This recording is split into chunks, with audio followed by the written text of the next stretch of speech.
நரசிம்மரை கோபத்திலிருந்து தணிச்சு சாந்தப்படுத்தியவர் தான் இந்த சரபேஸ்வரர்.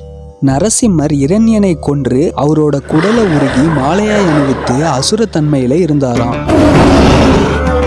இந்த உலகமே நடுநடுங்கி தேவர்களும் அச்சத்துல போய் சிவபெருமான வேண்டினார்களாம். அப்போது சிவன், விஷ்ணு, துர்க்கை 3 பேரும் ஒரு வடிவமா யாழி முகத்தை கொண்டு ஒரு அவதாரம் எடுக்கிறாங்க.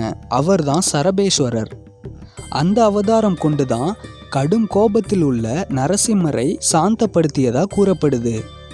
மூலவர் கம்பகரேஸ்வரர்னு அழைக்கப்படுறாரு. 3 அசுரர்கள் சிவனிடம் அழியா வரம் வாங்கி தேவர்களையும் முனிவர்களையும் துன்புறுத்தி வந்த சூழல்ல அச்சத்தில் நடுநடுங்கி போன தேவர்களும் முனிவர்களும் சிவனிடம் வேண்டியிருக்காங்க. அவர்களோட பயத்தை நீக்கி அந்த அசுரர்களை அழிச்சதுனால இவர் பேரு கம்பகரேஸ்வரர்னு அழைக்கப்பட்டாரு. இந்த கம்பகரேஸ்வரரையும் சரபேஸ்வரரையும் நீங்க வணங்கினா உங்க வாழ்க்கையில உள்ள பயம் நீங்கும்னு சொல்லப்படுது. இந்த கோவில் குலோத்துங்க சோழனால் கட்டப்பட்டது. சோழர்கள் கட்டப்பட்ட தஞ்சை பெரிய கோவில், கங்கை கொண்ட சோழபுரம் கோவில், பிரகதீஸ்வரர் கோவில் போலவே இந்த கோவிலும் ரொம்ப பிரம்மாண்டமா காட்சியளிக்கும்.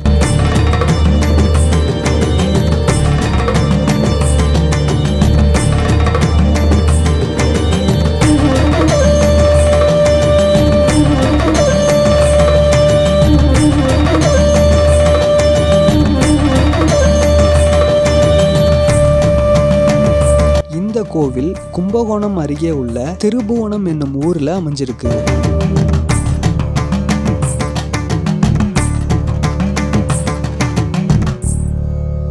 இந்த மாதிரி கோயில் அப்டேட்ஸ் தெரிஞ்சுக்க நம்ம சேனலை சப்ஸ்கிரைப் பண்ணிக்கோங்க.